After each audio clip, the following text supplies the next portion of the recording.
Bonjour à tous.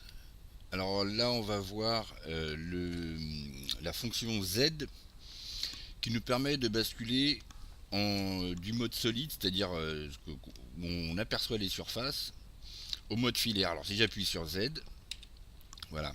Alors pourquoi c'est important? Parce que quand on fait de la modélisation, je vais vous montrer, je vais passer en mode édition. Il se peut que mon objet, on peut imaginer qu'il y ait euh, des, des, des points à l'intérieur et que je vais pouvoir y accéder. Je vais essayer de créer quelques surfaces pour un peu de géométrie pour vous montrer un peu plus concrètement comment je vais m'y prendre. J'appuie sur A pour désélectionner. Je vais faire CTRL R pour rajouter de la géométrie. Voilà, ça y est, j'ai commencé, mon segment est apparu. Je vais, voilà, ça me paraît suffisant. Je valide deux fois sur entrée. Je vais faire la même chose dans le sens de la largeur. CTRL R, voilà. Et ben pareil, je vais en mettre 4 aussi. Voilà. Et puis, voilà. Et puis, alors, ouais, quand vous faites CTRL R et que par malencontreusement vous bougez votre souris puis qu'ils sont plus bien calés, vous cliquez sur le bouton droit et il va les recentrer directement. Voilà. Il va valider en centrant la position. Et puis là, je vais refaire un CTRL R. Voilà. Hop, parfait. Voilà. Et donc là, bah, je vais enlever une surface, par exemple. Alors, je vais passer en mode surface. Je clique droit, je fais X et je clique surface. Voilà. Là, j'ai retiré ma surface. Je vais passer en mode 7. Je vais cliquer sur celle d'en dessous. Je vais faire X aussi. Face. Voilà. Donc là, j'ai. Et puis, ben, on va imaginer, par exemple, que j'ai. Je passe en sélection par segment. Je vais modéliser, je vais créer des surfaces ici, on a vu ça avant avec la touche F. Donc clic droit, je sélectionne un segment, majuscule, clic droit, je sélectionne mon autre segment et là j'appuie sur F. Hop, voilà.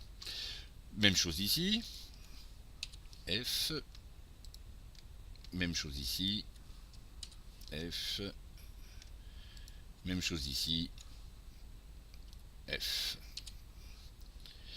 Et alors là je vais essayer, s'il veut bien me donner, bien sûr, bon c'est pas grave, je vais créer de la géométrie comme ça, voilà. Je vais faire la même chose ici.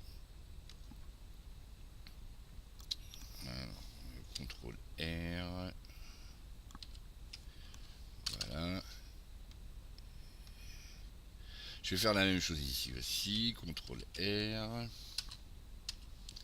Et bien sûr, ici aussi, CTRL R. Voilà. Ok. Donc là, je vais repasser en mode point. Alors, je vais sélectionner ce segment là. Et puis, je vais le subdiviser. Je vais même sélectionner les autres d'ailleurs. Bon, je repasse en mode sélection de segment. Alors là, j'ai sélectionné mon premier. Là, je fais majuscule, je sélectionne celui-là. Je vais même sélectionner tous d'ailleurs. Hop, voilà. Voilà. Voilà. Et puis là, je vais appuyer sur W et je vais choisir Subdivide. Donc, pour subdiviser. Je vais recréer de la géométrie à l'intérieur. Hein. Je vais refaire la même chose. Donc, W, Subdivide. Voilà. Donc là, j'ai plein de géométrie à l'intérieur.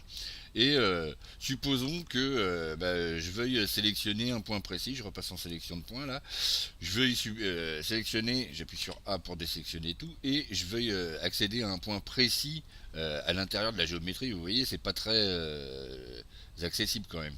Et ben là, si j'appuie sur Z, voilà, je passe en mode filaire et je peux accéder, je peux faire un zoom, je peux sélectionner ce point là et puis peut-être celui-ci pour le déplacer, etc. etc. Et c'est voilà, outil utile pour faire de la modélisation. Des fois, quand on a un maillage qui est trop dense et qu'on a des endroits qui sont pas très accessibles en mode surface, et ben on appuie sur son Z et puis on bascule en mode filaire. Voilà, c'est tout pour cette vidéo. Ciao.